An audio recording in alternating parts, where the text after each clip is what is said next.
This episode is brought to you by Marvel Studios' Captain America: Brave New World, starring Anthony Mackie as Captain America and Harrison Ford as President Ross. Don't miss the explosive return of Captain America as Sam Wilson uncovers a mysterious plot that threatens to destabilize the globe and confront an enemy that has the entire world seeing red.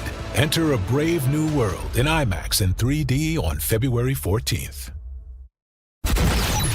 This is the Michael K. Show podcast. I gotta get more K. Listen live weekdays at 1 on 880 ESPN, the ESPN New York app, and your smart speaker. And a good afternoon, everybody. This is indeed the Michael K. Show. We thank you for joining us on this Friday, another chilly day. It's January 10th, 2025. Michael and you. You're the co-host. You know the number, 1-800-919-3776. We have a lot to get to, but I want to give you one little warning. Be careful getting old. It's a bear. Might be a lost cause, my G. Yeah, it might be. 63 years old. And I don't think that's really old, but that's how old I am, and I'll be 64 on February 2nd. So shop accordingly for the gifts. And I woke up today feeling pretty okay. Go to the bathroom, go downstairs, drive Callie to school, come back, walk Charlie to the bus. Then I sit back down, and the outside of my right wrist feels like it's broken. Didn't hit anything, nothing. And then a couple of minutes later, my neck feels like it got whiplashed. All for no reason. It's like the old line by Ray Romano, who said, when you get older, you wake up and you pull the muscle in your sleep. That's exactly what happened.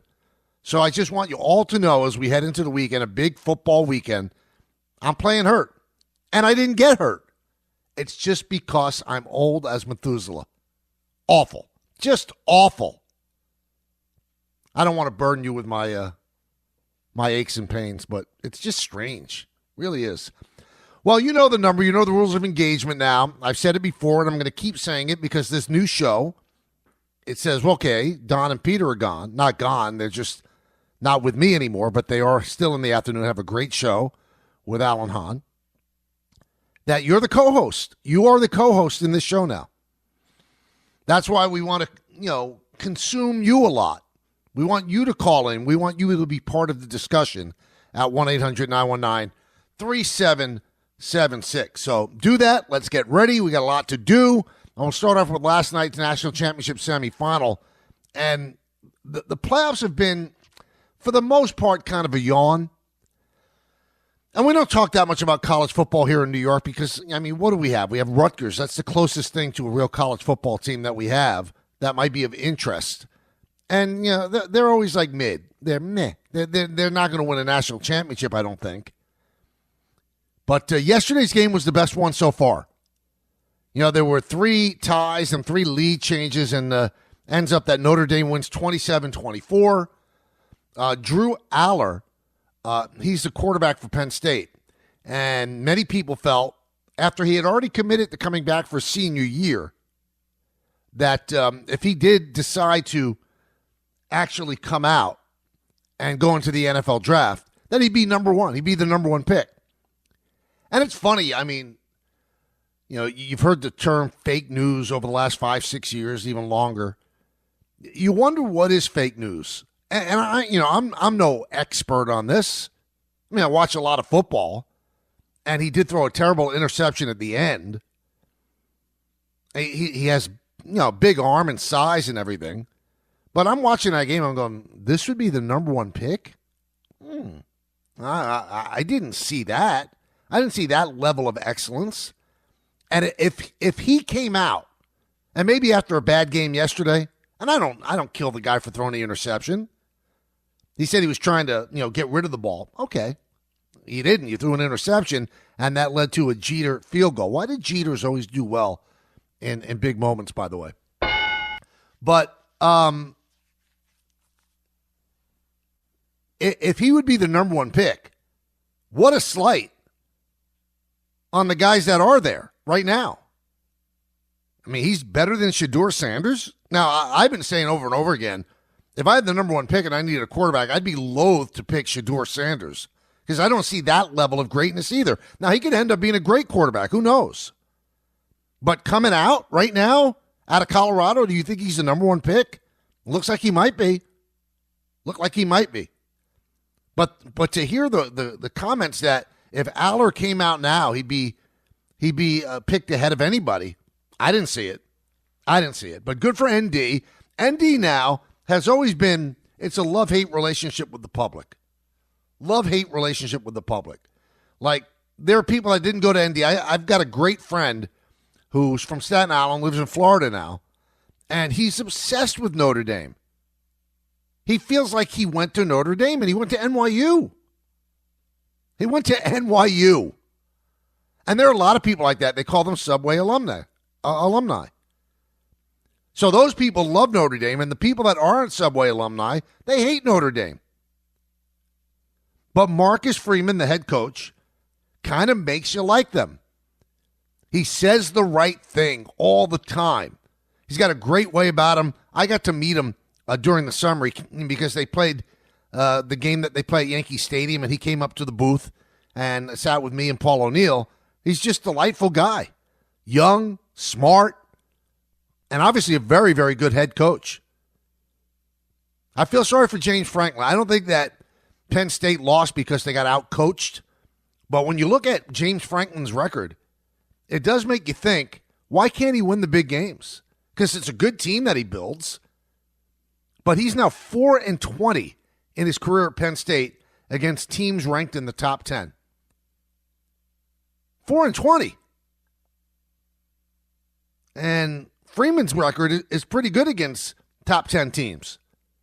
They had the Northern Illinois loss earlier, but he bounced back from that. They haven't lost since, and now they're going to play for the national championship against either Ohio State or Texas. That's the semifinal tonight. Second day of 5 straight days of great football. And there was one play, too, that if you haven't seen it, get to your computer, your phone, whatever the case may be, your iPad, and check out Jeremiah Love's run for ND to score. It was unbelievable. That tied the game. Just unbelievable. And the guy has a huge brace on his left knee, and he just kept breaking tackles. I think he broke 5 tackles for a 3 or 4 yard run. That's a grown man's run right there. That had to get people's attention, even in the NFL. Because most people go down when they get hit that many times. But he just had a dedication to get into the end zone, and he did. So congratulations to Notre Dame, 27-24. And one quick thing, and if you've listened to me over the years, I don't like critiquing announcers because I know how hard the job is. And as I'm listening to the game, Sean McDonough, he's one of the best, does a great job. And I don't get a chance to hear Greg McElroy all that much. I thought he was great.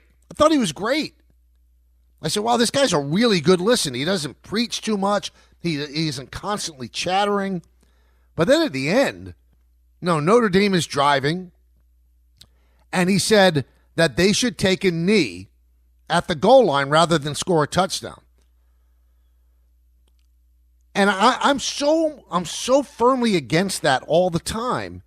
Yeah, I know what he's saying, run down the clock and don't give Penn State any time. But, the way that Aller looked when he had the ball previously, you're really worried about them going 75 yards to score a touchdown? You kick the ball off, you kick it out of the end zone, they get the ball at the 25, and you just play deep. You think they're going to score a touchdown? Do you really think so? The fear is, for me at least, I'd rather get the touchdown, leave 35 seconds on the clock, play defense, and stop the other team from scoring a touchdown, then run the clock down to 10, 8 seconds, whatever the case may be, and then have a guy miss a field goal. And in today's world, what's more likely? Limited time on the clock with no timeouts and scoring a touchdown to tie a game, or a guy missing a field goal? I think a guy missing a field goal, no matter how close it is much, much more likely. Just saying. So we have that game yesterday. We have Ohio State and Texas today on ESPN and all the ESPN stations. And then we've got 3 days of NFL football. And I've been digging up a lot of information to bring to you people so you could really enjoy the games. And this is the best stat that I've come up with. You ready for this? Sean Payton, his Broncos are playing the Bills. And the Bills are 9-point favorites right now. And they should roll over the Broncos in Orchard Park. They should. But since 2010, you ready for this? This is going to really sway the way you bet. Since 2010, Sean Payton is 30-12 against bald head coaches. Wow. Yeah. And Sean McDermott's bald. He always wears a cap, but he's bald. Under that cap is no hair. So is that going to sway the way you bet today? 30-12 against bald head coaches. Just saying. That's the kind of legwork I do for you. Kind of legwork I do. I'm that kind of guy. Thank you.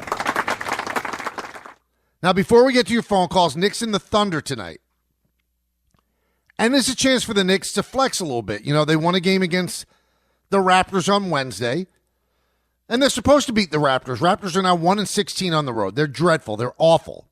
The Thunder, coming off a loss to Cleveland, they're going to be loaded for bear.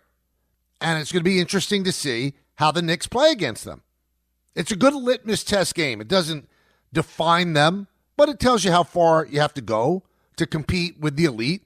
You know, they lost in Oklahoma City recently, but now it's at Madison Square Garden tonight. And I've been wondering about this a lot as I prepare to enjoy this game. Isaiah Hartenstein is coming back for the first time after signing that 3-year, I think it was an $87 million deal with Oklahoma City.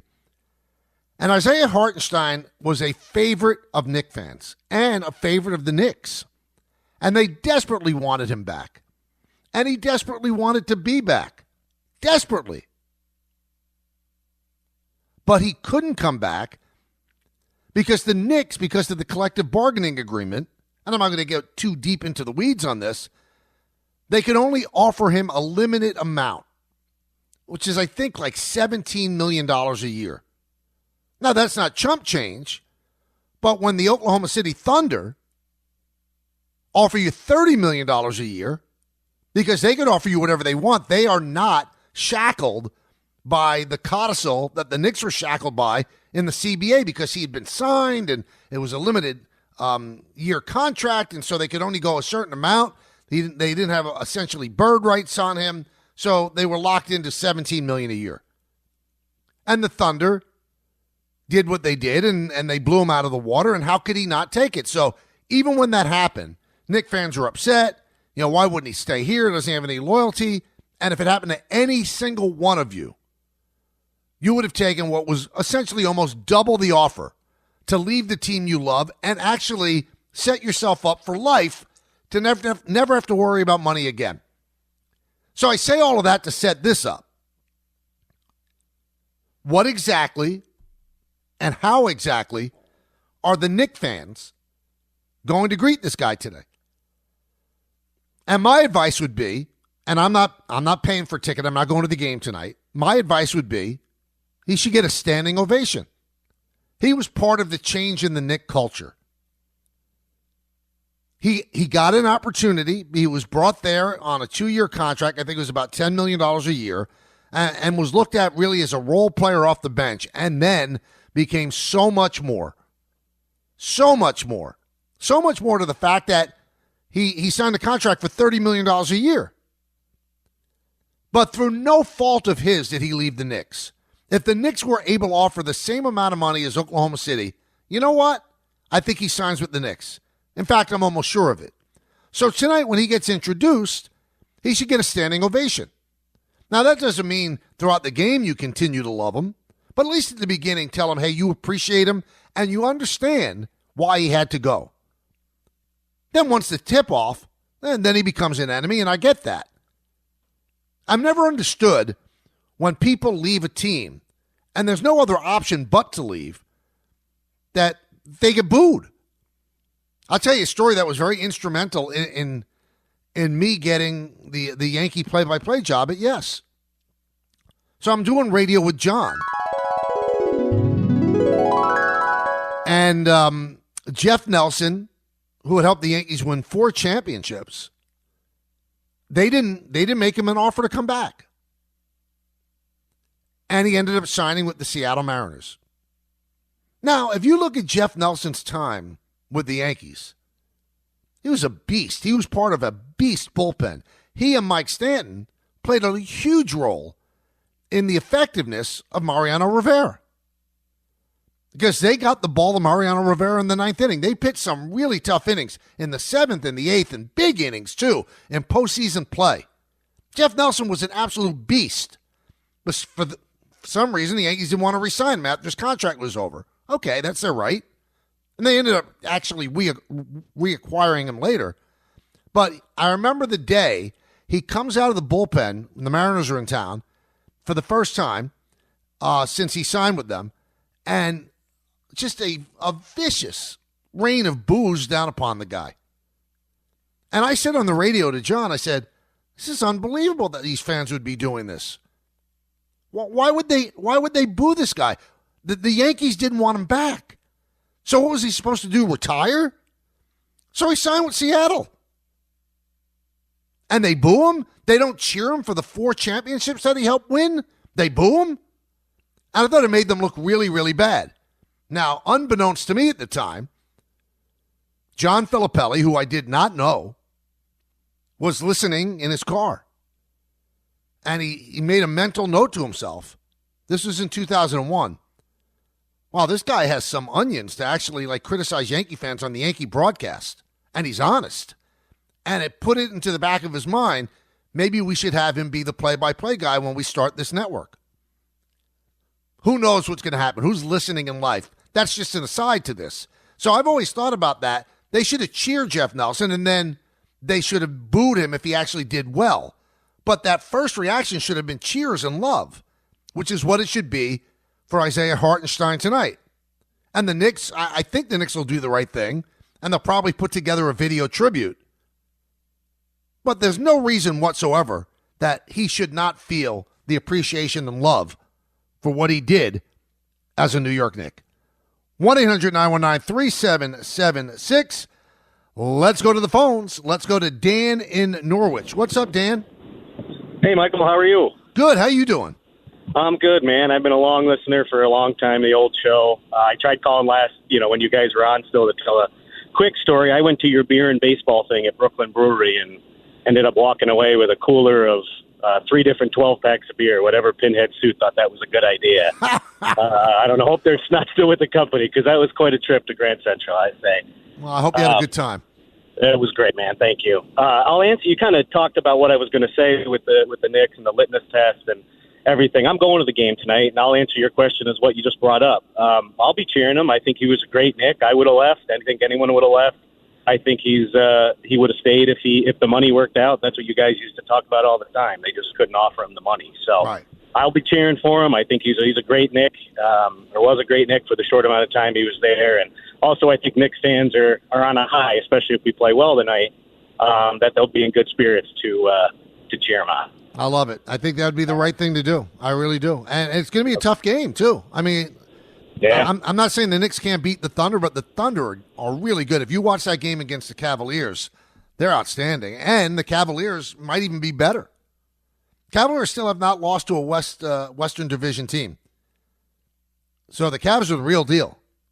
Cavs are 11-0 against the West, and Oklahoma City, that third quarter of that game was just scintillating basketball. Let's go to Joey in Staten Island. Joey. Yeah. Years. Yeah, Michael. I just want to call. I mean, you kind of alluded to it, that Oklahoma City is a good basketball team. That's what I want to say about Hartenstein. He didn't just leave for the money. It's not like it was just the money why he went to OKC. OKC is way closer to a title than the Knicks are right now. They went to the Western Conference Finals last year. They have so many more pieces, and you're going to see that again tonight when they beat them by more than 10 points again. You think they're going to beat them by that much? Yeah, they beat them by 10 last time. Their average of beating teams this season is, I think, 12.3. We're 19-2 with Hartenstein. we're built for this. I've been a fan since '08 when they were a brand new team. I'm 32 years old. I've seen the good, the bad, the ugly, and I'm telling you, I have Bills winning the Super Bowl, Thunder winning the NBA Finals, and I'm a Mets fan, so I put the Mets too. So let me ask you this, Joe. When Holmgren comes back, how would you do that? I mean, would you play both of them, or would Hartenstein come off the bench? That's the question that I still have for this team. I think you put Hartenstein into get him as a sixth man and leave him with the bench, because Chet could handle the starting, and then if you just have Hartenstein put up his 15 to 20 points, which he's more than capable of doing, 10 rebounds, who's beating them? That was the only reason they lost to the Mavs last year, because they couldn't get rebounds, and now you have your two tall guys, and they're built for this, and SGA is for real. Yeah, he's really special. I don't know if they're going to beat him by 10. Who knows? I don't even know what the spread is. I'll look it up. But if they beat him by 10 in Oklahoma City, well, now this is at the Garden, so you would hope that the Knicks play better at the Garden, but we shall see. Now, one thing I would push back on Joey with, he didn't just leave for the money. He left because, this is a team that can win a championship. And I think they both lined up. But let's say that it was a bad team that offered him $30 million a year, and the Knicks are offering $17 million. I think he still goes to the bad team. Now, the stars aligned that a team that is championship ready was offering him that money. But again, take any team you want. Let's say if the Pistons had offered him that money, and Pistons are playing much better this year. But let's say if the Pistons offered him that money, I think he goes to Detroit. I don't think he left because they have a chance to win a championship, because if Oklahoma City offered the same thing as the Knicks, and you're saying Oklahoma City is closer to a championship than the Knicks, and you may be right, I think he still stays with the Knicks because he loved it here so much. Dan in Old Bridge. Dan. Hey, what's going on, Mike? How you doing, buddy? Pretty good, pretty good. I just wanted to wish you, firstly, good luck on your new show. Obviously, it must be different for you, being with Don and Peter for 20 years. But I think you're doing a good job, and I like the show. So, thanks, Dan. Keep up the good work. Thank you. Of course. My sports point, I'm looking forward to this game tonight. I got to push back on the last caller. I know OKC is a great team. But we almost had that in the last game. We could have beaten them. You could make the argument that we probably should have. We just went cold in the fourth quarter from three. Right. And specifically, too, it was our depth. And I think you touched on it yesterday. Actually, you did touch on it, if I remember correctly. But my point was Deuce McBride. And he's shown his immense value because he hasn't been on the court, and their defense has not been as solid since he's been gone, even going back to, I think it was that overtime win versus Washington. So he brings that, momentum swings by scoring when the starters are resting, so they don't have to come and climb out of a hole. So it changes the whole complexity of the game. And my last point, I know that, the bench is not a strength, but on a positive note, Landry Shamet had 10 points in his last game. I know it was the Raptors, but he's a solid defender, and, he seems to be getting his game back, which is good. But I guess, like you were saying yesterday, too, it all comes back to Mitchell Robinson. I did read a quick article in Sports Illustrated, I think, that said, the Knicks could possibly look to trade for a guy like Vucevic on the Bulls, who is a scoring center. But I guess we'll know. But you know what, Dan? If they end up making a trade for big guy, then that doesn't bode well for Mitchell Robinson coming back this year. Because, windows close quickly in sports. Guys get older, and I'm not saying the Knicks are at that point where the window is going to close, but if they make a trade and give up any kind of draft allocations or people on the bench, then that means that they don't think Mitchell Robinson's going to come back. And Deuce McBride's huge because this is not a great bench. He's missed 5 straight games already. Hopefully he'll play tonight. And by the way, we did look it up. The Thunder are favored by 4.5. So 2 callers ago, the guy said they're definitely going to win by 12. Well, there it is. You just go to your favorite app and make yourself money, I guess. If you're that sure, the Thunder are favored by just 4.5 over the Knicks. Now, that's a lot, though, when you consider the Knicks are playing at Madison Square Garden. The Knicks are a good team, but it does tell you what Vegas thinks about how good Oklahoma City is as well. 1-800-919-3776. We'll squeeze in one more. Let's go to Frank in New Jersey. Hi, Mike. Long-time listener, first-time caller. Appreciate you taking the call. I just wanted to say, to touch back on a point you made about Isaiah Hartenstein. It brought me back to I think it was 2014 when the Indianapolis Colts had to ended up releasing and moving on for Peyton Manning. And the first game that Peyton played in with the Denver Broncos in Indianapolis, you remember they made this whole tribute with him, which was very beautiful, very respectful. And he had a moment with the crowd where he was waving back. So in that retrospect, that's one of the moments where I actually enjoy sports.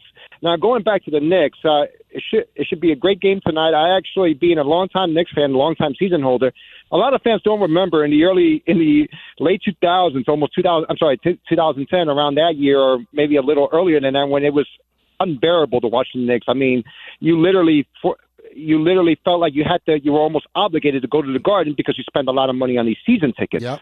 So people don't remember that. That's why, Frank, I hope that people appreciate what they're seeing right now, because they were bad for 20 years. I mean, there was an occasional decent year thrown in when Woodson was there with the 54 wins or whatever the case may be, but they were bad for a lot. I mean, really bad. Tough to watch.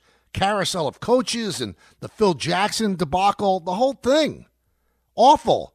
I mean, I could give you chapter and verse. You should be soaking this all in. The starting five is excellent. You got probably a Hall of Fame level coach in Thibodeau. You got a great front office that certainly knows what it's doing. So, I mean, just soak this in and enjoy it. Dan Graziano covers the NFL for us at ESPN. It's a big NFL weekend and a lot of questions about coaching vacancies and things like that. So we're going to talk to Dan in just a moment, get the lay of the land, see what he thinks about the games this weekend as well. So stay tuned for that. Hey, it's Michael K. Not sleeping? Well, it could be a mattress. And I'm here to tell you my friends at PC Richard & Son use a 4-step mattress fitting process to make sure your new bed fits you perfectly. Right now, save big on Sealy, Tempur-Pedic, and Stearns & Foster, and you'll get $300 cash back instantly to use on anything else in the store. So do what I do. Get to PC Richard & Son, the local company you could trust for your new mattress. This is a Football Friday, and it's presented by Bet365. It's never ordinary at Bet365. Harry Douglas here for Technique's new noise-canceling True Wireless AZ80 earbuds. Techniques has been revolutionizing the audio game for almost 60 years. With multi-point connection of up to 3 devices at the same time, the AZ80s let you go from leading a meeting to listening to a podcast to taking a call seamlessly. Visit us.techniques.com/sports to shop for AZ80s now. That's us.technics.com/sports. Hey there, Ryan Reynolds here. It's a new year, and you know what that means. No, not the diet. Resolutions. A way for us all to try and do a little bit better than we did last year. And my resolution, unlike big wireless, is to not be a raging and raise the price of wireless on you every chance I get. Give it a try at mintmobile.com/switch. $45 upfront payment required, equivalent to $15 per month. New customers on first 3-month plan only. Taxes and fees extra. Speed slower above 40 gigabytes on unlimited. See mintmobile.com for details. My dad works in B2B marketing. He came by my school for career day and said he was a big ROAS man. Then he told everyone how much he loved calculating his return on ad spend. My friends still laugh at me to this day. Not everyone gets B2B, but with LinkedIn, you'll be able to reach people who do. Get a $100 credit on your next ad campaign. Go to linkedin.com/results to claim your credit. That's linkedin.com/results. Terms and conditions apply. LinkedIn, the place to be, to be. Thanks for listening to the Michael K. Show podcast. He's been here a long time, and he's going to be here even longer. Catch the show on demand whenever you want. Just subscribe to us wherever you get your podcasts. Right, it's a big football Friday. It's a big football weekend. Games today, which is the National Championship semifinal. NFL games tomorrow, Sunday, and Monday as well. And if you don't know by now, it certainly was announced yesterday after the show that they have moved the Monday Night Football game from SoFi Stadium to Glendale, Arizona. We are joined now by a guy who does such a great job covering the NFL. I've known him for such a long time, and he does it for us at ESPN. That's Dan Graziano. Dan, how you doing, my friend? Good, Michael. It sure is a long time, isn't it? Go back to it is. We're getting old, but that's Yankee a good thing. days. Yeah. That's a good thing. Yeah, absolutely. Better than the Good to hear alternative. from you. Yeah. Absolutely. Who do you think is going to get the Jet coaching job? Well, once they narrow their candidate list down from everybody to a handful, we'll probably be able to make a better prediction. But look, they're interviewing a lot of GM candidates, a lot of head coach candidates. They are asking the GM candidates for names of head coach candidates that they might like to work with, and I think probably vice versa. So really, really wide net. I honestly don't know that there's any way to handicap any of these right now other than it looks like, Mike Vrabel is probably the favorite to land in New England. But I know they're even talking to Ben Johnson today, so who knows, that might change things. But it's very early in the process. You're asking me to make a complete wild guess at this point, and Right. I don't know. If that's what you want a wild guess? No, I don't want to put that pressure on you because the net is so wide. It's ridiculous. I mean, they're almost let's stay away from wild guesses, please. Yeah, it seems like they're almost. I don't know if this is possible, Dan, but it seems like they're interviewing too many people. But I guess that's a good thing. It's funny, because I work a lot with Mike Tannenbaum on Get Up, and I always say this time of year, if I had a head coach opening, this is why I don't understand what the Patriots are doing. They haven't had a head coach opening and a real head coach search in 25 years. Talk to everybody. This is a license to pick the brain of anyone you want in the league. Mm-hmm. So, I would cast as wide a net as possible. And Mike always said he agreed, and he's practicing what he preaches. He's helping with the search, and they're bringing in all these people. So, look, there are candidates they haven't even been allowed to talk to yet that they want to bring in. Guys like Arthur Smith, the Steelers offensive coordinator, Josh McCown, who's the Vikings quarterbacks coach. These are guys they're not allowed to talk to until next week because their teams are playing this weekend. So it is very, very preliminary right now. And how wide the net gets, I think we'll have a sense by the end of next week, who looks like a real legitimate candidate and who does not. Now, obviously, who the coach is and who the GM is going to dictate whether or not Aaron Rodgers is back. And I give you a lot of credit, Dan. You were bracingly honest about your feelings about Aaron Rodgers. And I lean more toward the stuff that you said than the other people are saying. And people are looking at his numbers and going, well, he didn't play that badly. But if you watch every single game, he didn't get the job done when he had to. So do you legitimately believe there's a chance that a coach that the Jets hire would want to bring him back? I don't think so. I mean, I don't know what coach that would be, right? Of the candidates, I think, you're talking about a quarterback who's 41, who was brought in 2 years ago and kind of given free rein in a lot of ways in terms of what he wanted to do. And it couldn't have been more disastrous in terms of the outcome. So I think it's probably best for both parties to move on. And I think, again, it's a wide list of head coach candidates, so maybe there is one or two in there that would prefer that. But I think it's probably best to look at other options. And I think, the people who are still there, right, like in ownership and anybody who's in any kind of decision-making capacity that's being held over, probably has a little bit of a bad taste in their mouth just in terms of how it went. Like Aaron Rodgers, I'm assessing from the outside. In the building, he was well received, especially last year when he got there. So there are allies of his in there. But I just objectively assessing sort of how the 2 years have gone, it doesn't seem like that's the way to go. They might have overestimated how good the roster was this year, the idea of plug-in quarterback and we'll have a contender. So they have other issues to fix, and I think they've got to figure out a long-term solution at that position at some point anyway. Our very own Dan Graziano joins us here on the show talking NFL. Dan, is there any scenario out there where Belichick never coaches for UNC and actually goes to the Raiders? If you believe what everybody who's around that situation, close to him, claims to know what he's thinking, I know what Mike Lombardi said publicly. It's the same kind of stuff I'm hearing privately. No, he's going to coach North Carolina, and that's how it's going to be. But he can't shake the reality of a very affordable buyout clause that an NFL team wouldn't blink at paying if they really wanted Belichick. But the issue is, do they? Right? Last year, only one team even looked at him, and it was the Falcons, and they didn't hire him.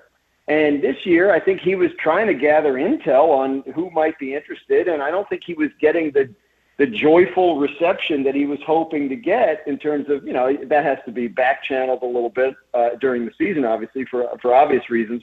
But I think he felt like this was going to be it. If this opportunity presented itself, he didn't want to wait around for a theoretical opportunity that might never present itself. And also, the embarrassment that comes with that. Like if he goes through another NFL head coaching cycle and nobody wants him, given what he's accomplished in the NFL, that's a little bit humiliating. So I think he's done with the NFL, and I think he's thrown himself into the North Carolina situation. Wouldn't it be such great theater, though, Dan, if he just comes out one day and says, I resign as the HC of the UNC? I mean, it'd be unbelievable. The UNC. It sure would. I mean, you never rule anything out, obviously, but I don't get the sense that there's a team out there with a head coaching vacancy that is locked in on trying to lure him away from North Carolina. Do you believe that Pete Carroll has a chance to get another job?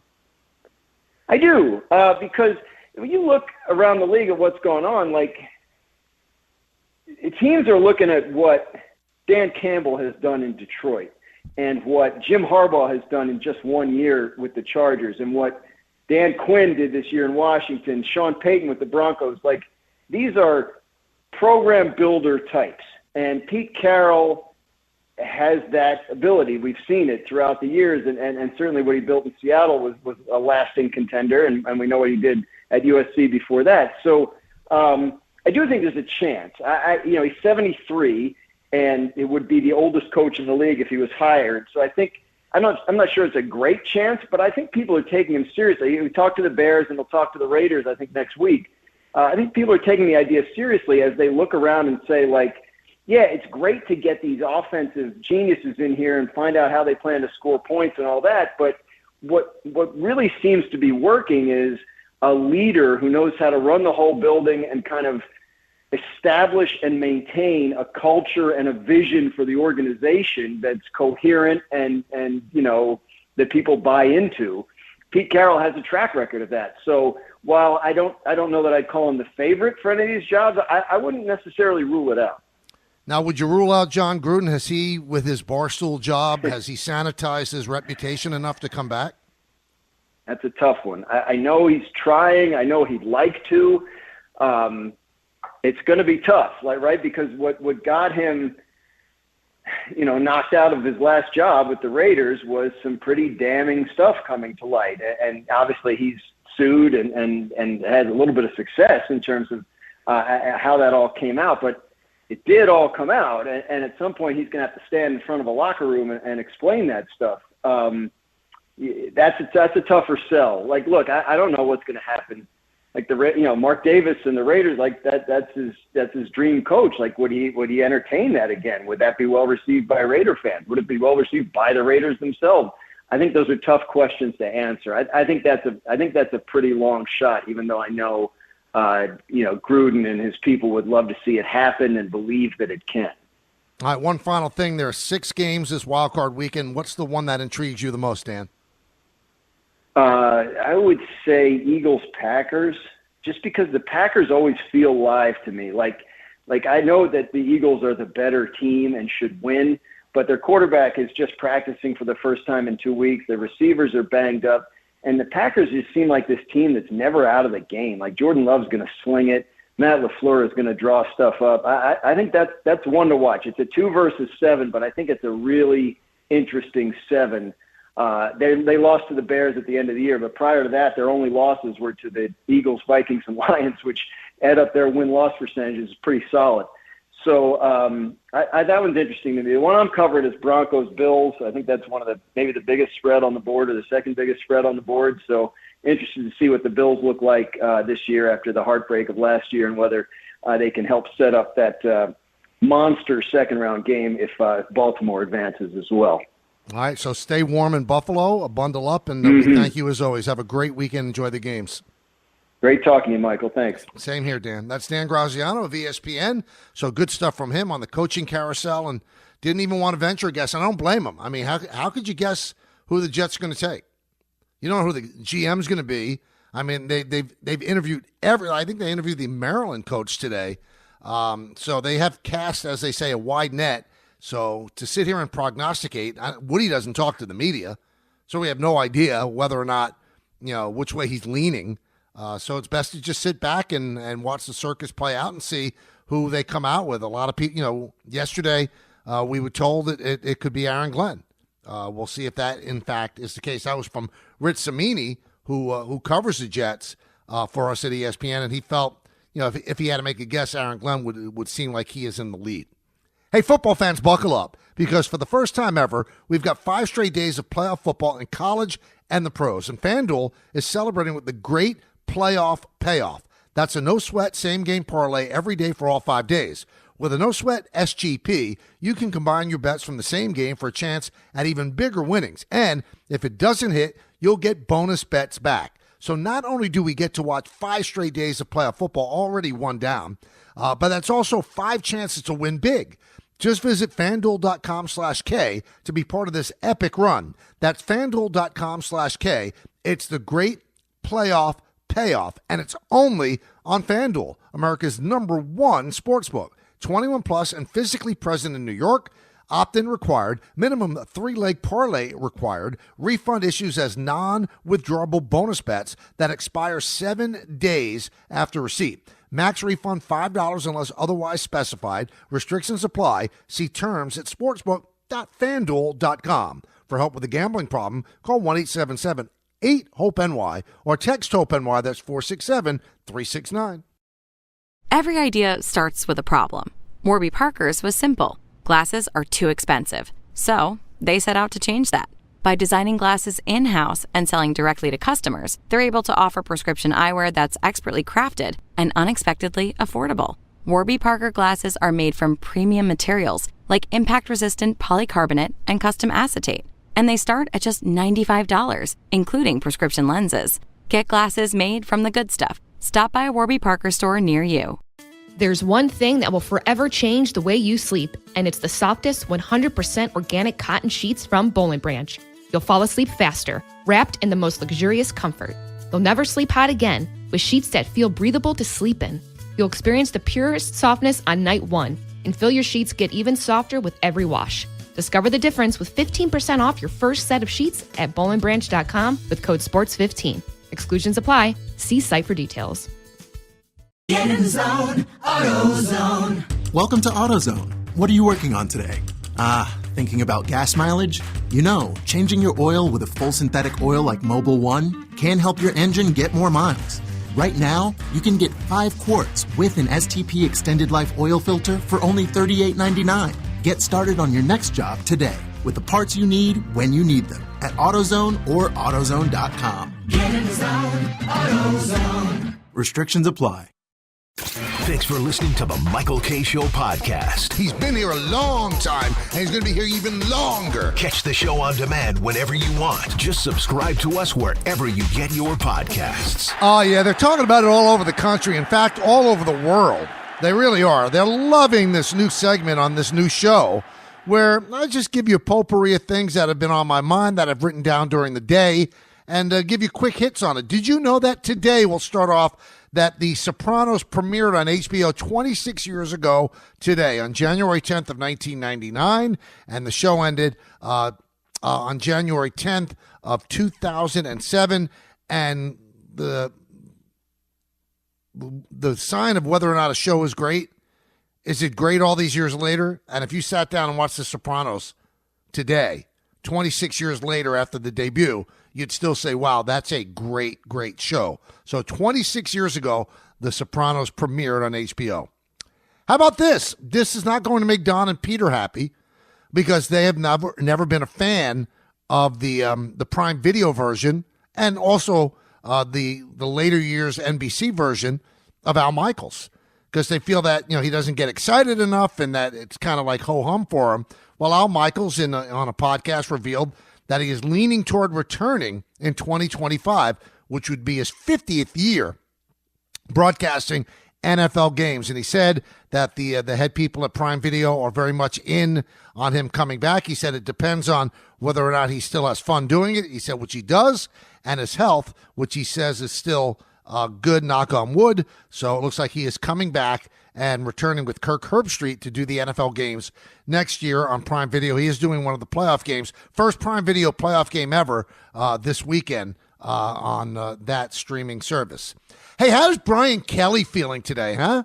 Good old Brian Kelly. He left ND because he said there was no way that they had the path to become a national champion.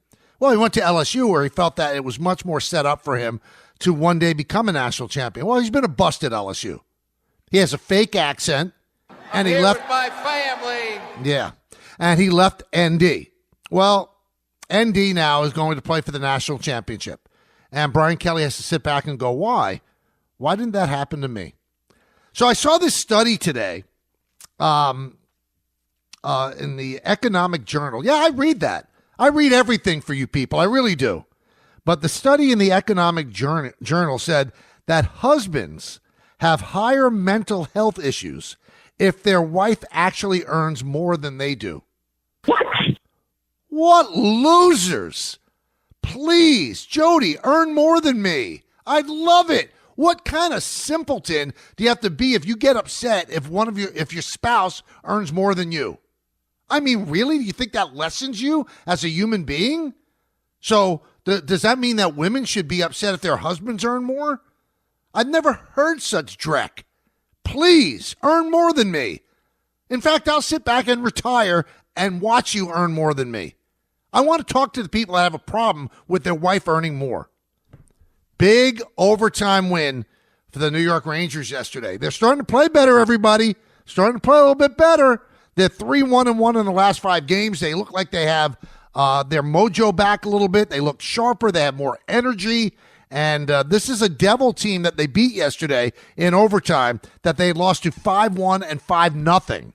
So Garrick with the pick the pocket of Jack Hughes, and he goes in for the overtime score, a 3-2 win. So the Rangers starting to look a lot better than they were. Maybe it could salvage something out of this season. Tomorrow, big game at the Garden at night.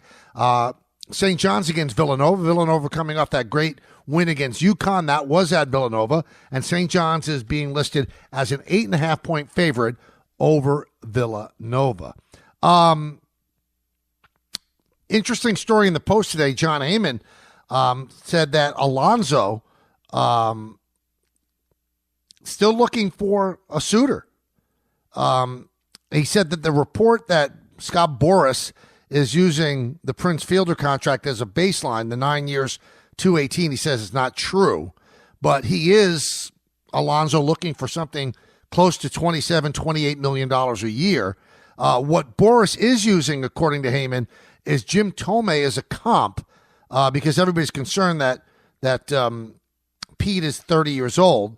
But Boras has come up with this as a comp that Tomei hit 612 home runs, but 369 of them came after his 30-year-old season. I think that's a somewhat sketchy comp, though. How do you know? Everybody's different. Everybody is physically different as well. So I'm not quite sure that works. And so far, nobody is bitten. So it does tell you other teams don't think the same thing. It's going to be very interesting to see what Alonzo actually gets. Now, do you believe in karma? I mean, Deshaun Watson was accused of some awful things with massage therapists. Nothing's ever been proven, but he did settle with these people, and it didn't seem like it bothered the Cleveland Browns at all. They gave him a fully guaranteed contract of about $240 million. I think he's made 19 starts for them for that money. And, he's been on the IL with a ruptured Achilles. Well, he re-ruptured that Achilles and had surgery again. So it looks like he's not going to play in the 2025 season. Maybe he could come back toward the end, but the Browns have to act and get a quarterback. They cannot depend on this guy. So when I talk about karma, think about this. It's karma for the Browns for ignoring the stuff that was very much in front of them and why the Texans wanted no part of Deshaun Watson. They ignored that because they felt that he was a great quarterback, and if he did some sketchy things, so what? We'll be fine with it. Well, how's that money look now? And if Deshaun Watson actually did the things that he was accused of, that might be karma as well. Do you believe in that stuff? Not quite sure, but the game tonight, Texas in the national championship semifinal, Texas against Ohio State's in Dallas. And the weather there is awful. It's freezing. There's some precipitation. There might be some snow. And all I could tell you is that Peter, Don, and I covered the Super Bowl in Dallas when there was similar weather. And they're just not prepared for it. They don't have plows. They don't know how to deal with that kind of weather. So it's going to be interesting to see if people are able to get to the game. Looks like they could right now. But if the weather worsens, that is a place that does not know how to handle snow and cold weather because it doesn't happen that often. And finally, the wildfires that are taking place in Southern California. So many people have lost their homes and all their priceless memories and memorabilia and mementos and pictures and stuff like that, and their homes. I mean, most importantly, they've lost their homes. And a lot of them don't have insurance because insurance companies would not insure houses in that area because of these wildfire threats. But now the story gets a little darker that, people have had to leave their homes and some of their homes still stand. Some of their homes were not affected by the fires. The fires skipped over their home there, but for the grace of God go they, but it actually skipped over. And now there are looters that are going to these homes and taking stuff. And I always think about stuff like that. Now, there are people that believe in God, and there are people that don't believe in God.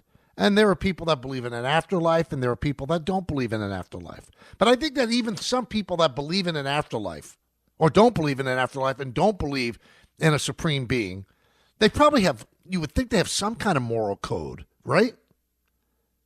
Well, the people that loot, people that have gone through this, you must be so close to the worst form of human life that ever existed. Think about somebody, let me make money off of these people's misfortune because they had to flee with what they could carry, and there's still a lot of good stuff in the house.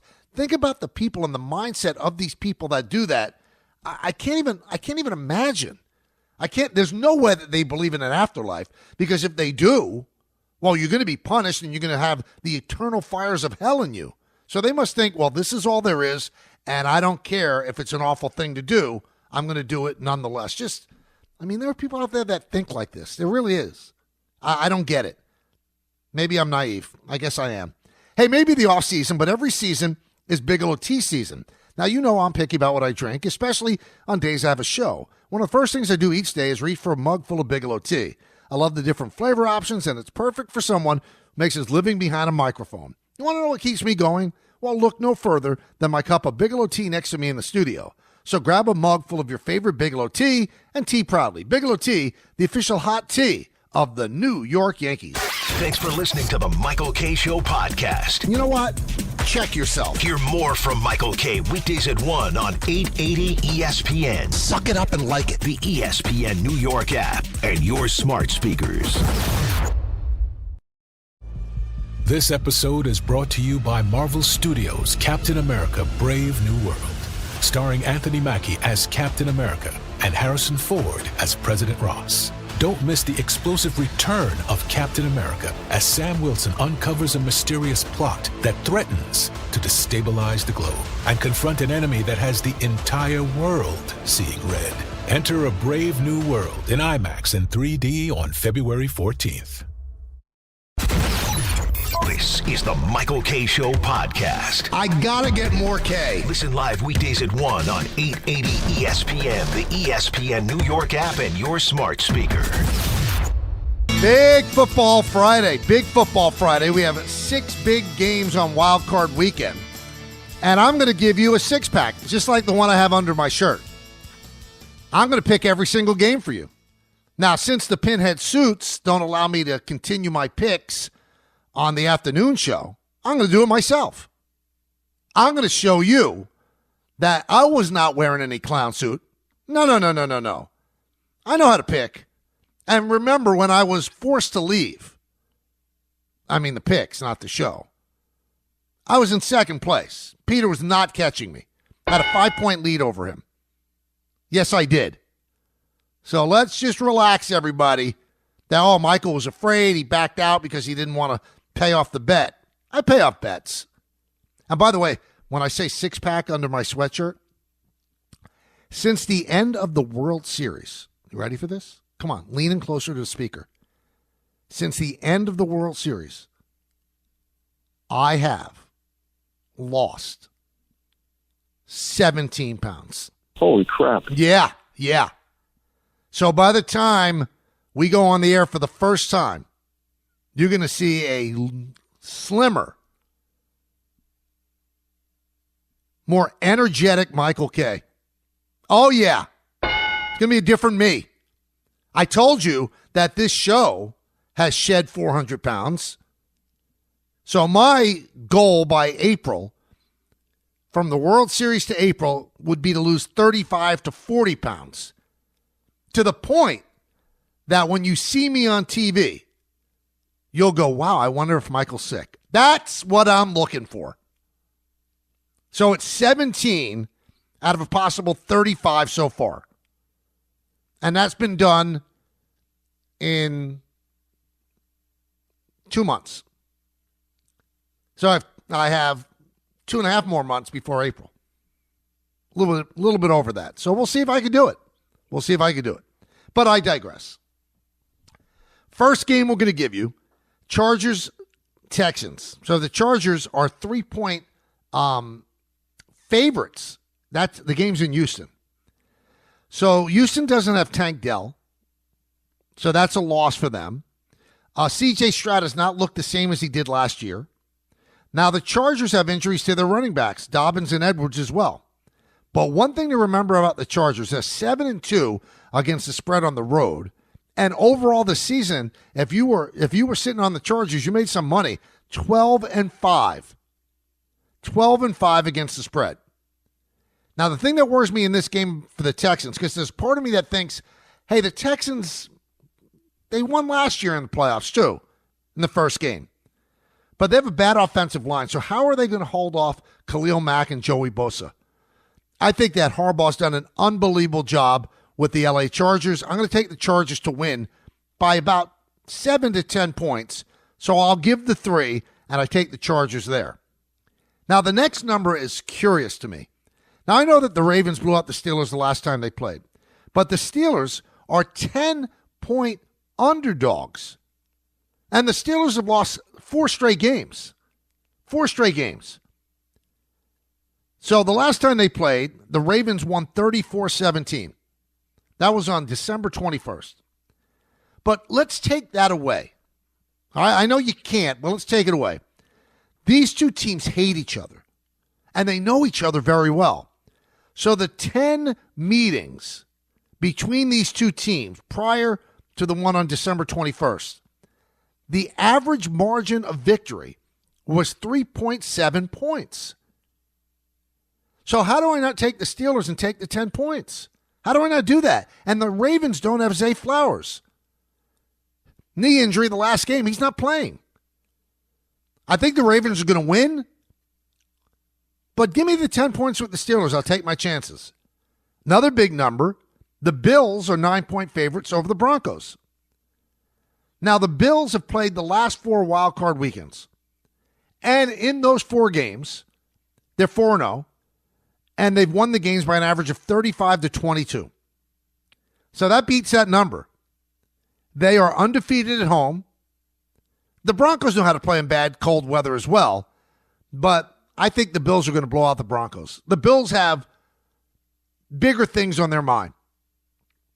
They think they could win the Super Bowl. So first step, knock off the Broncos. Broncos are ahead of schedule behind a young quarterback, Bo Nix. They did what many people think they weren't going to do this year.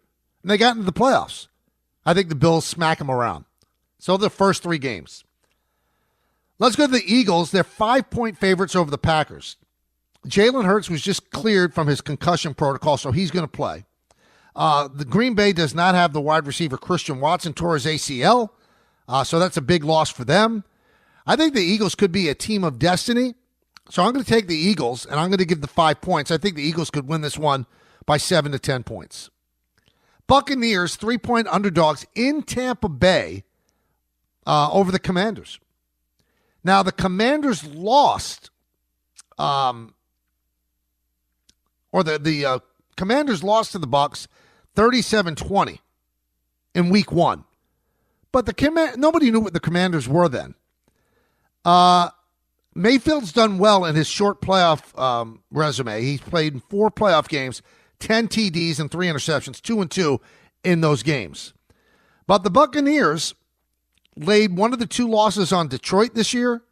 I think that Todd Bowles knows what he's doing when it comes to defense, and he's pushed this team. They're in a weak division, but they actually make the playoffs, and that's all that matters, right? So I think the Bucs are actually going to win this game. I don't even need the 3 points, but I'll take it because I'm greedy. So the Bucs are going to beat the Commanders. Commanders ahead of schedule too. First year for Dan Quinn, first year for Jaden Daniels. I get it. They exceeded everybody's expectation. But I think it stops in this game with the Buccaneers winning. And finally, the Vikings, they are a 1-point underdog they're 1-point favorite over the Rams. This game is going to be played in Glendale. I know the Vikings played poorly against the Lions. This is a big game for Sam Darnold. Big game for Sam Darnold. So I am going to take the Vikings in this one. The Rams lost their home field advantage because of the fires in L.A., so I'm going to take the Vikings to win this one. I actually think they're going to win it fairly easily. Now, the Lions and the Rams, they beat Minnesota this year. Those are the only 2 teams that beat them. Rams beat them 30-20, but I don't think they're going to beat them this time. I think the loss against the Lions woke up the Vikings. Big game for Sam Darnold as well, with his contract up, and obviously, some people thought of him a little bit differently after they got whacked as badly as they did against the Lions. Remember how good the Lions are. But the Lions are much better than the Rams. So I'm going to take the Vikings beating the Rams. So there you have it.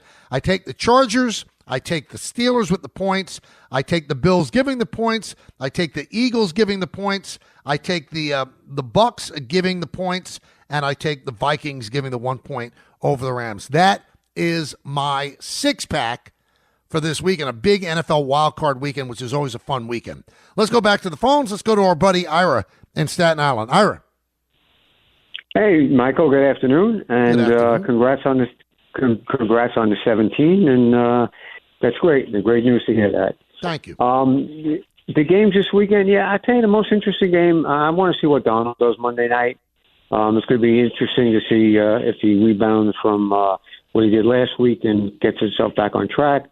And I got 2 questions for you. Number one, maybe I'm wrong here. If the Jets are going with a first-time head coach and a new GM, why in the world would you want to bring Rodgers back and straddle them with him for 1 year and then move on the second year? To me, that makes no sense.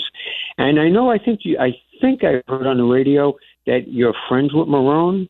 Yes. Wouldn't you bring this guy? I know Manish ran him out of town. Wouldn't you want to pick his brain and see if he's interested? I would, but again, Ira, as you said, I'm biased because I grew up with him. He's a good friend from a long, long time ago. And he did get run out of. It looked like he was going to get the job, and he had a little bit of a feud with a writer that didn't like him, and I think Woody is very suggestible and saw the stuff that was in the Daily News, and I think it soured him on him. But I don't know if Doug's time has gone in terms of being a head coach. They did a good job in Jacksonville, came close to going to the Super Bowl, but I have not heard that name at all. As for Rodgers, I would agree with you, Ira. If you're going to bring in a young coach, you don't need a 41-year-old who wants to run everything. I mean, he has total control of the offense. The only way you keep Rodgers is if you hire a veteran head coach that would be able to handle him. Sit him down and go, listen, I'm the boss. You're going to do what I want. If you don't. It's interesting, though, because I was looking at the ramifications of cutting him and keeping him. That's a tough contract. The Jets are going to have to swallow hard, whether they keep him or not. There's going to be cap ramifications for years to come. It's just how quickly do you want to absorb them? Do you want to amortize them over a certain amount of years? It's tough. It's going to be tough. It is a tough contract for them to maneuver, whether or not they release him before January 1st or June 1st or after June 1st. They have a lot of decisions to make with him. My gut feeling is they don't bring him back because they have Tyrod Taylor signed for another year. And Garrett Wilson loves Tyrod Taylor. And it didn't seem like at the end of the year that Garrett Wilson really was in love with Aaron Rodgers. So do you want to bring Aaron Rodgers back and possibly have Garrett Wilson go, you know what, I'd rather be traded?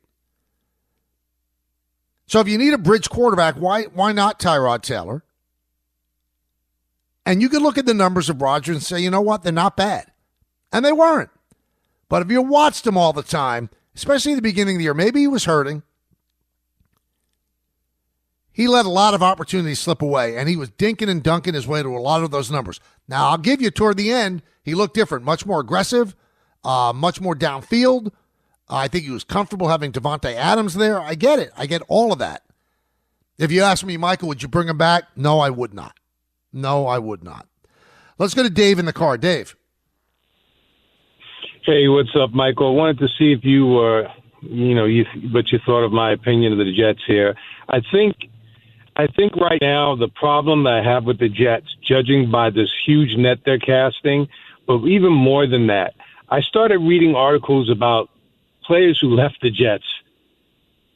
A handful of articles out there about how they're finding success with other organizations. And what really triggered this opinion I have about how toxic the ownership is there, Robert Saleh, right away, an advisor with the Packers. Niners talking to Saleh about coming back for defense. Jaguars talking to Saleh. And you're looking at this and you got to say, you know what? It's rotten at the top. That is the issue with the Jets. They're looking to try to find someone to fit within their box, and it's like their box is just too toxic. I mean, I don't see it any other way. Do I have any type of is my opinion wrong here? Is there another angle I'm missing? Dave, it's hard to say you're wrong because, we've seen the story since the end of the season, and you have an intrusive owner that wants to have a say. And again, I'm not going to rip him for wanting to have a say. If I owned a team, I want to have a say as well. But then if you're Woody and your say is not working, do you want to have a team that's representative of a good team or a bad team? Then you might want to pull back just a little bit. But I will tell you this, as toxic as it was and as unfair as it was to fire Robert Saleh and everything that they've put their hands on lately, it's blown up in their face. Nobody's turning down any kind of offers to interview. There are only 32 of these jobs. Now, you could say a fish rots from the head. That's the old saying. And, the one constant throughout all this time is as Woody Johnson's on the team. But I think if you build a good culture in the locker room and you have a coach that can insulate the team from anything that might be going on upstairs, then it could work. It can work. It worked with the first 2 years with Rex. Woody was the owner then. So, I mean, it's a convenient excuse, and people do go on and do well. I mean, the Saleh situation that you just brought up, he went to Green Bay. He's close with LaFleur. So he was an advisor there. He just interviewed for the defensive coordinator position with the 49ers. He had that job before. He's close with Shanahan. He has gotten a couple of interviews for head coaching jobs, which would lead you to believe that other teams are saying he's not a bad coach. He was in a bad situation with an intrusive owner. We'll see if he gets a job as a head coach, because I think he'll get a job as a defensive coordinator. He has shown that he's an excellent defensive coordinator. Let's go to Dan in New Jersey. Danny. Hey, Michael K. How are you doing today? I'm doing great. How are you? I'm doing well. I was really impressed by Notre Dame last night. I kind of think that Notre Dame, don't get me wrong here, kind of feels like the New York Yankees of college football. Because just by the way they handle everything, it's a very classy college football team, and their coach, Marcus Freeman, might be among the best 3 to 5 coaches in college football right now. I'd probably go Kirby at 1 because Kirby's outstanding, but right now it might be Marcus Freeman at 2. He's done an excellent job recruiting there. He doesn't have the resources that guys like Day, Kirby Smart, and others have because of the alumni restrictions with guys they can bring in, and he's doing as good of a job as any head coach has done in college football this year. Well, it's hard to argue with you. He's an impressive dude. He's impressive the way he presents himself. It's impressive the way he represents the university. And I think they're loosening the reins just a little bit because they have a big alumni presence. So I think they could play in the NIL game. And remember, they usually didn't take portal guys. Well, the quarterback that's led them to the national championship game is the guy they got out of the portal. So if you loosen the reins like that, I think there's money there for the NIL. If I'm ND, the one thing that I'm a little bit nervous about, You just signed Freeman to a 4-year extension. He's 38 years old. At some point, the NFL is going to come calling. At some point, they will come calling. And how do you resist that if you're him? Again, an impressive dude. Everything that you see about him, the way his team responds to him, the way he handles the media, even those intrusive, end of the half interviews, he's great with them. Other coaches look like they'd rather have pins in their eyes than talk to the person doing the interview. He's great. He actually seems like he's engaged with it, and that's a good representation for the university. They're very lucky they got this guy because no one thought he was going to get the job when Brian Kelly up and left. But they took a chance and gave him the job, and you know what? It's worked out so far because here they are a couple of years later. They're going to be in the national championship game. 1-800-919-3776. That's the number. Let's go to Joe in Chappaqua. Joe. Hey, how you doing, Michael? Like the new format. Hey, what's going on, Joe? So yeah, I don't know if you heard that that news that Jim DeGette had said about Pete Alonso, saying that he offered the Mets like a 3-year. He's looking for a 3-year deal, right? And it's in their court right now. So to me, I think it's just posturing on Boris's part because they didn't disclose what the amount was. So for all we know, it could be like $180 million for 3 years. And he's just trying to get the Mets fans on the side of Alonso and trying to get Boris more than anyone, like the most money for his client. Well, and that's his marching orders. That's what he's going to try to do. And it's interesting because it's Jim DeGette, a guy who I certainly respect. He's reporting that Alonso's people have offered the Mets a 3-year contract with opt-outs. Doesn't say what the money is, but as our caller just said, it could be $40 million a year. And it also makes you think there was a previous report earlier in the week that the Mets had an offer out to him for 3 years at $30 million a year. So if they actually did have that out there, then why didn't he take it if he's offering this, unless this is an outrageous number at $50 million a year? Because we don't know. We don't know exactly what's going on. If he has offered the Mets a 3-year deal, then that tells me that there's no market for Pete. The Mariners need a first baseman. They have not taken a bite.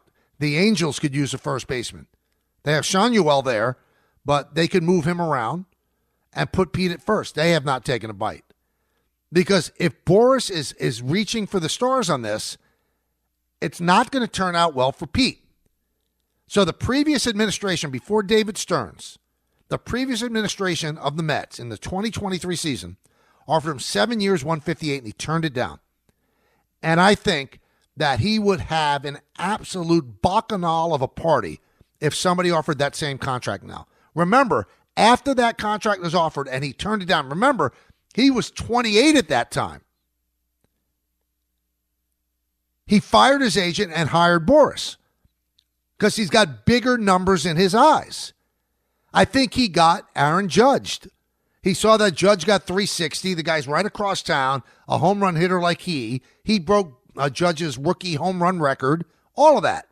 I think he was dreaming, I'm going to get $40 million a year. First basemen don't get that. And one other thing that I would tell Pete, the GM of the Mets, who has a tremendous amount of power, David Stearns, does not believe in long-term contracts for 30-year-old players. And under his watch, the only player who got such a contract with Milwaukee was Christian Yelich. And it didn't work out because Yelich was hurt. And one other thing, it wasn't David Stearns who gave him that contract. It was the owner, Mark Attanasio. And that is my warning to Pete. The only way you're getting the contract that you dream of is if Steve Cohen forces Stearns to do it. Like his heartstrings are tugged because the Met fan base likes Pete Alonso. That's the only way that you're going to get anywhere close to 7 years, 158. So I don't think Pete's in a great situation right now. And there are players out there that are just as good, if not better, and they're not getting these offers. Alex Bregman not getting the offers he thought. The money he turned down from the Houston Astros, I'd be stunned if another team gives it to him. Anthony Santander, coming off a 44 home run season, still waiting for an offer that he deems appropriate. He is not a Boras client. Bregman is. So here we are on January 10th, and these guys still don't have a job. And the closer it gets to spring training, the closer you get to having to swallow your pride and take something that you don't want or you didn't think you'd have to settle for. If I'm Scott, and Scott's smarter than I am, and I'm Pete,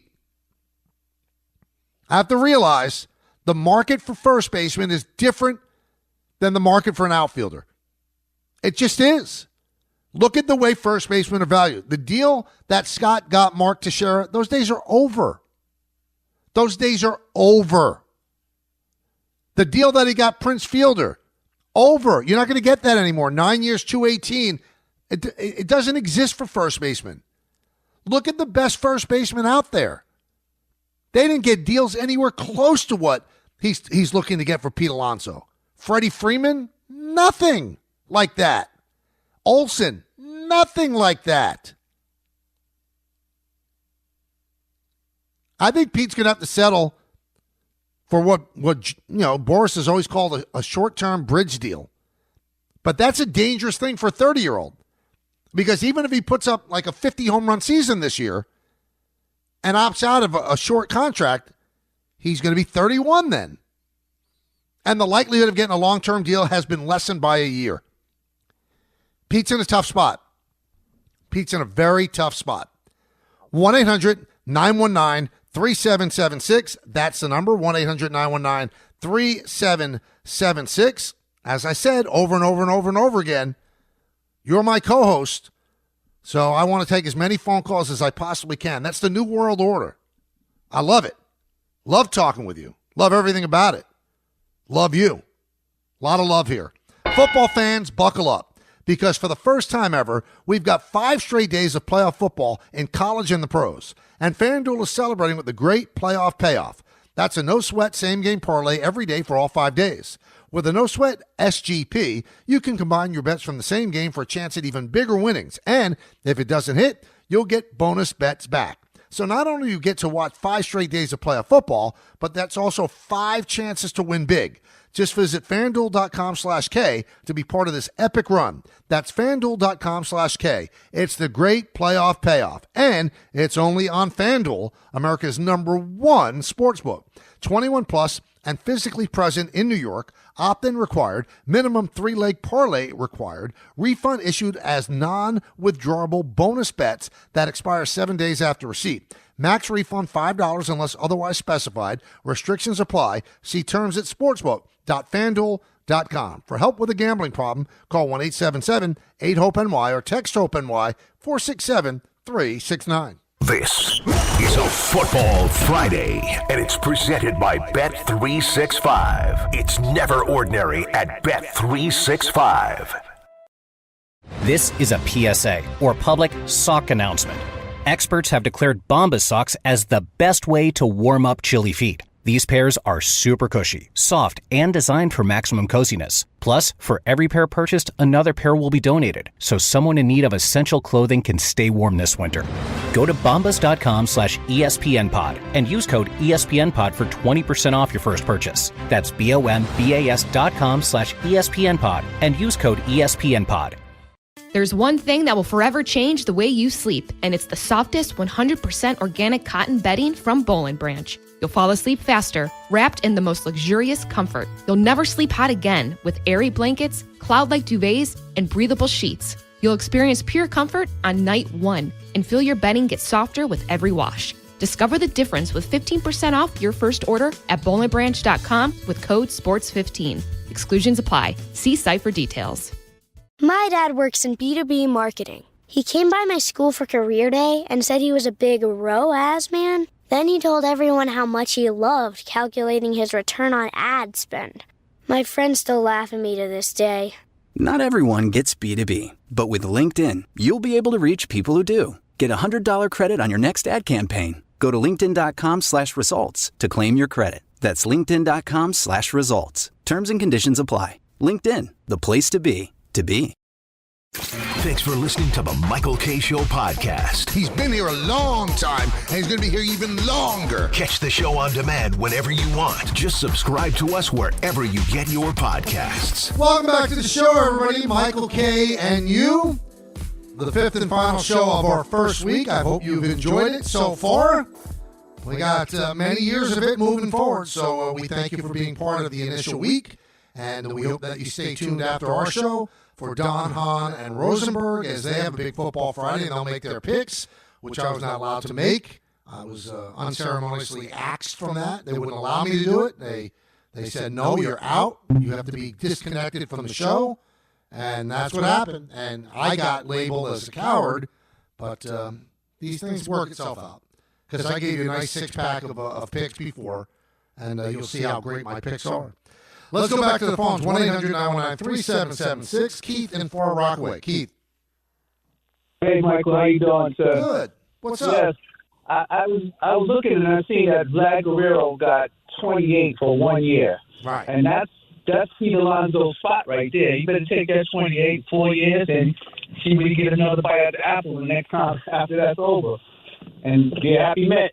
Yeah, but one thing, though, Keith, the reason that Vlad got the 28 is because he settled what would have been an arbitration case, his last year of arbitration. So, I mean, if you can get Pete for $28 million for 1 year, David Stearns would sign up 100 times out of 100 times. It's length of contract. Also, I hate to tell you this, Vlad's a better player than Pete, and he's younger. And that could also be in the minds of the Mets. Why am I locking into a long-term deal with Pete Alonso when Vlad Guerrero is going to be a free agent at the end of the year? Who would I rather have? So you can't compare what Guerrero's getting in arbitration to what Pete wants. Now, you say that the 28's a sweet spot, and it might be, but Boris wants 28 for 7 years. Mets aren't going to do that. Not for 30-year-old first baseman. They're not going to do it. The value of first baseman is not that. Let's go to Jonathan, our buddy in L.A. What's up, John? Hi, Michael. Hi, Jonathan. Michael, great show, great week overall. A++ for the rest of the week, and can't wait to hear you from now on by yourself, man. Thank you, man. Michael, so let's call it what it is. The Mets are not going to sign Alonso. They might offer him something small if he wants. The Mets are going to go all in on Vladimir Guerrero. They're going to pair him up with Juan Soto. They got Soto for 15 years. They want to lock up Vladdy for another 11, 12 years. I mean, they're not going to give him any 4 or 5 year contract. Let's call it what it is. And another thing, really quick, Michael, any predictions on who else you think the Yankees might sign? Like a reliever or an infielder? What's your prediction? And have a great weekend, Michael. Thank you. You got it. There's supposedly some interest in Jorge Polanco. He's coming off a bad year, but if you look at his previous years, he's not too bad. There was a year they actually had 33 home runs. Obviously there's a lefty reliever out there they might like a Tim Hill. So I think they're probably a reliever away, and they'll explore the second or third base market and wait till free agency moves even more forward and see what's going to shake loose and the prices are going to come down. But I think a lot of what the Yankees do and how they do it and the price that they pay to do it is predicated on whether or not they trade Marcus Stroman. So Marcus Stroman's owed $18 million this year. If they can get a team that would assume $11 million of it and the Yankees take $7 million, well, all of a sudden then you've got $11 million to spend on a second baseman or a third baseman. I don't know if they're going to be able to move Marcus Stroman. I have no idea. And if they are, I don't know how much a team's going to want to take on that contract. And as I said the other day, I thought that contract was excessive when they signed it. But, when I said this stuff, well, people automatically, you don't like Stroman. I have no problem with Stroman. Stroman doesn't like me. I mean, we just won an entire season where he's on the same plane as me, same bus. He never said a word to me. Remember, for those that, might be new to the show, I had once said about Marcus Stroman on Twitter, then it was Twitter, don't fight with these people. You're better than this. Why would you lower yourself to them? And, he essentially, tried to pull out receipts that I was a racist, and none of it was true. obviously. The stuff that he was pulling out was ridiculous. And so when he got signed with the Yankees, I said, well, I'll announce his games like I would announce anybody's games. I don't have personal vendettas that lean over onto the air. Look how I announced all the years of Mike Messina. He and I never spoke. But, he was a great pitcher and a Hall of Famer, and I portrayed him that way on the air. And that's what I do with Marcus Stroman. First half of the year is great. But, I was told by a lot of people, he'll seek you out and, we'll get through this, with what he said on Twitter. Never did. Never did.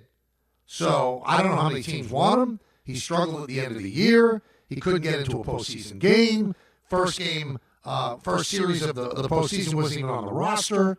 So I felt that when the Yankees signed this guy to a 2-year, $36 million deal with a third-year easily reachable option that kicks in if he pitches 140 innings this season, I said, that's an overpay. I'm sorry, it's an overpay. He's a gritty pitcher who's probably a fifth starter. I don't think you pay a fifth starter $18 million a year. Right now, the way the Yankees are presently constituted, he's their sixth starter. So you're going to be, if you don't trade the guy, you're going to be paying $18 million for a long relief man. That's it. Tell me it's not an overpay. That's why it's going to be a difficult contract to move. The only thing I could think that you could do is you move that contract for another bad contract that you think that you could salvage. But if the Yankees could get a team to take a little more than half of that contract, they should be overjoyed. I just don't know if that deal's out there. I just don't know. Let's go to Lovell and Yonkers. What's up? What's going on, Michael? All good, my friend. How about you? Good, man. Love the new show. I mean, I tried to call in before the last show, but I didn't get on that day. And just wanted to let you know, like, the Michael K show means a lot to a lot of people. It got us through some tough times. So being able to get in the car after work and put the show on was always an amazing thing. But I just wanted to tell you, hit and run is the coolest thing. I was like, what's Michael going to do by himself?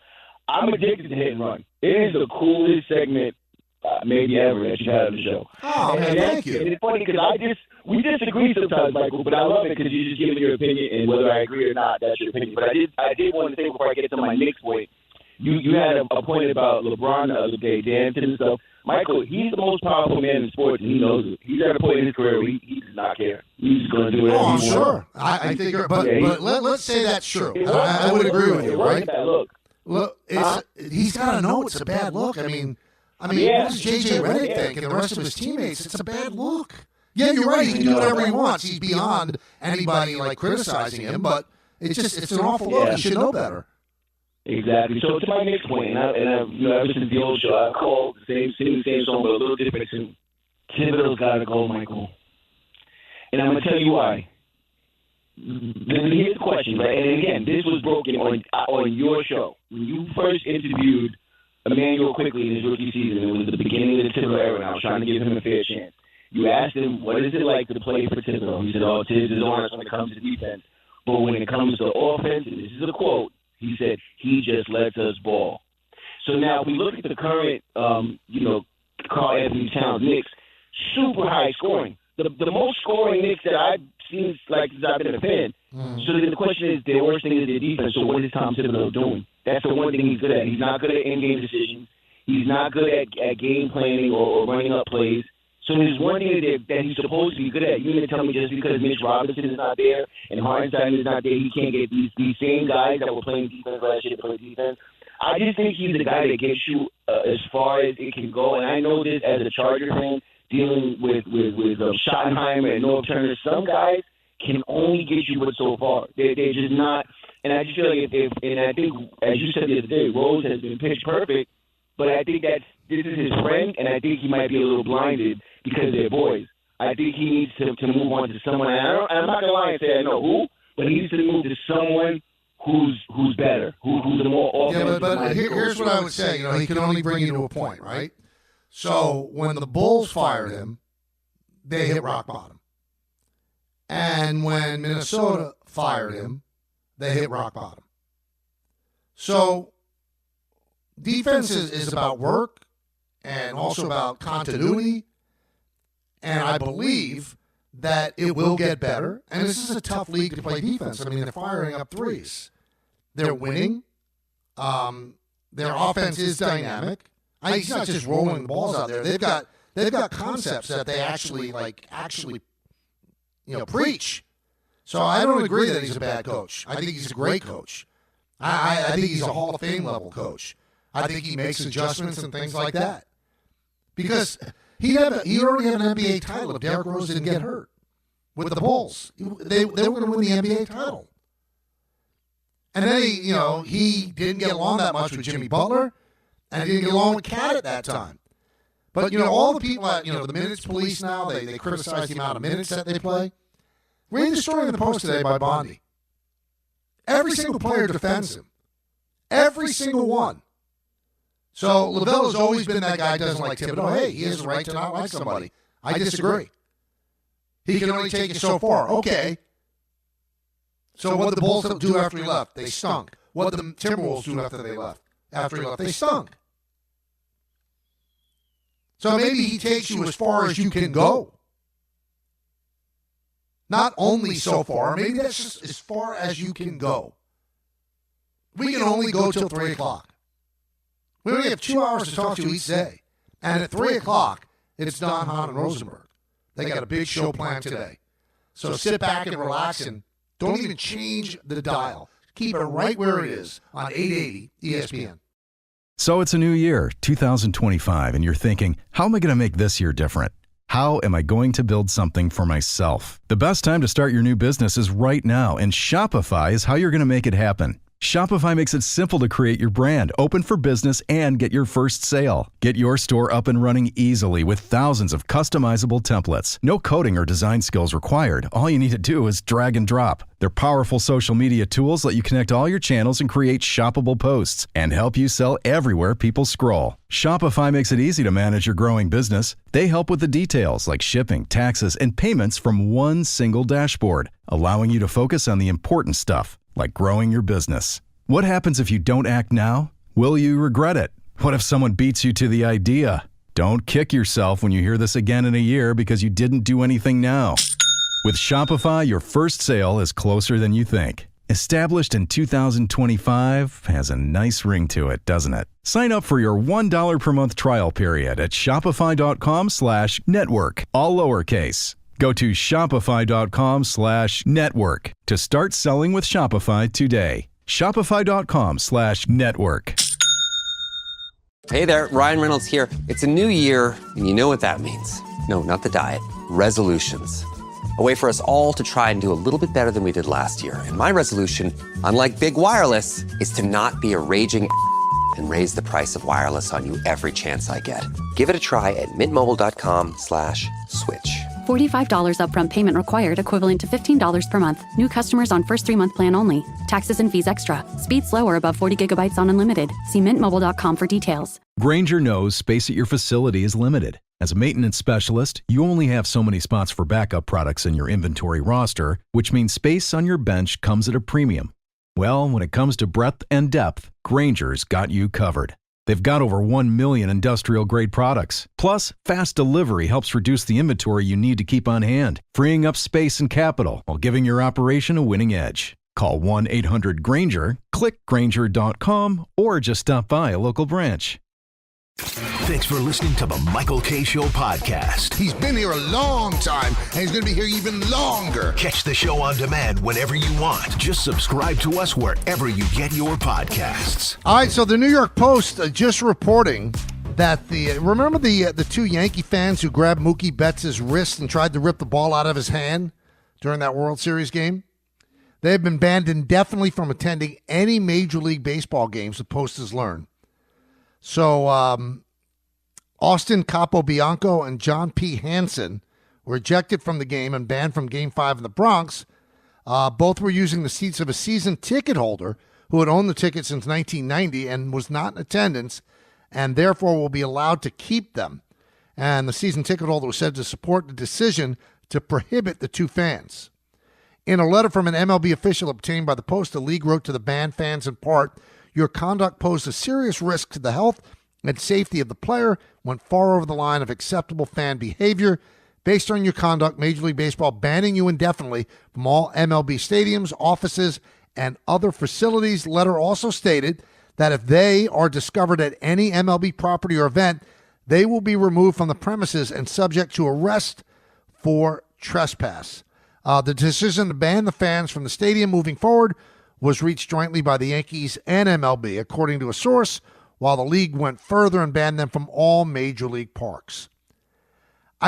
Listen, I understand fans being fanatics and all that, but for them to think it was okay to try to wrestle the ball out of Mookie Betts' glove, and then saying, this is our area to patrol. No, it's not. You're not part of the game. The only way you're part of the game is by the sound you can emit and how you can intimidate a player by sound, not by physical touching. So I think Major League Baseball and the Yankees did what they had to do. Let's go to Javier in Queens. Javier. Hey, Michael. Thanks for taking my call. You got it. Always appreciate it. And you know what? I think not me, but all those people that call in and want to try and call you Yankee boy, you must be blowing their mind that you're not like, oh, these guys are being treated incorrectly and they should be allowed in the stadium. Like I love how you have a good, honest take, but people will call in and say the stupidest things. Well, thank you. Listen, Michael, I appreciate you so much, Mike. So listen, with that last caller on the Knicks, I can't disagree with him more about, like, they need to make a change. Like, that's crazy, right? Like, the eye test, I think, and I agree with that. I think Thibs lacks a little offensive creativity, but, like, the metrics that we have to kind of decide on this, like, they are a top offense this year. Like, what is the complaint? Like, right. I would like to see a little more creativity, but, like, they're fine. Like, why fix something that's not broken right now? And then I just have a question for you about the Yankees. And I know people will think you're biased. I'm biased on this. What are your thoughts about CeCe being a first ballot Hall of Famer? I think that he's a very good candidate. I know that maybe he's not a perfect candidate, but there are definitely guys in the Hall that got in very quickly and were not as good a candidate as he is, in my opinion. So I'm curious what your thoughts are on CeCe being a first ballot Hall of Famer. Michael, thanks for the new show. I think it's great. Thank you, Javier. I believe he is a first ballot Hall of Famer. I think you judge people by when they become eligible. And the way pitching is now, the way starting pitching is now, there was nobody better. Not that many pitchers better than him in his era. So if he became Hall of Fame eligible with these same numbers like 30 years ago, probably not a first ballot, probably a Hall of Famer, but not a first ballot. But I think it's kind of a no-brainer that he's a first ballot now with the numbers that he put up, his body of work, his finishes in Cy Youngs, his numbers, his strikeouts, his World Series champion, which he was a big part of that run. Yeah, I do believe he's a first ballot Hall of Famer, and I think he's going to be. Ryan in the car. Ryan. Hey, Michael. Congrats on the new show, man. Hope you had a great new year. Thank you. You too. Thank you very much. I got to say, I was worried that going the solo route was going to really flip the page into the cranky old man, Michael, but you really sound rejuvenated and like you're having fun, so that's good to hear. Oh, thank you. I'm glad I'm not the grouchy guy. It had potential. But anyway, I just wanted to call, depending on the day, right? Yep. I just wanted to call in. The Josh Allen takes, I respect him so much as a player, but I think his year this year is a little bit muddied by everyone still kind of having the narratives that the AFC East was supposed to be so much better than it is. Right. Because if you look at the body of work, I mean, I go by total attempts, right? I don't go just by passes, rushing. He's not even close to Jared Goff for comparison. So I don't really understand the second team All-Pro nod. Well, I mean, he might be the MVP though, Ryan. So if you don't understand the second team All-Pro nod, he might be the MVP of the league for what he's done with the team. If you look at his numbers are almost the same as Aaron Rodgers, but his team wins. He makes big plays. He makes big plays with his feet. The thing that shocked me is I think he's the only Buffalo Bill that actually got named to the All-Pro team. The team won the division. So that is a little bit odd. But in terms of you don't understand how he's second team All-Pro, he might be the MVP. It's either him or Lamar Jackson. Now, some people get tired of the same guy winning. So Jackson's won it before. Allen hasn't. I think that submarine LeBron a couple of times. He's won it so many times, I'll vote for somebody else. I mean, Lamar Jackson had an unbelievable year, but so has Josh Allen. It's going to be very interesting to see. Well, let's see how he does this weekend against the Broncos. Well, it's been a fun first week. Thank you for being part of it. We're going to have so much fun moving forward. I promise you that. Moving forward on the 880 right now, it's going to be Don Hahn and Rosenberg with their Big Football Friday, and they have a lot of stuff to talk about as well. In the words of Billy Joel, life is a series of hellos and goodbyes. I'm afraid it's time for goodbye again. See everybody. Have a wonderful, wonderful weekend. Thanks for listening to the Michael K. Show podcast. You know what? Check yourself. Hear more from Michael K. weekdays at 1 on 880 ESPN. Suck it up and like it. The ESPN New York app and your smart speakers.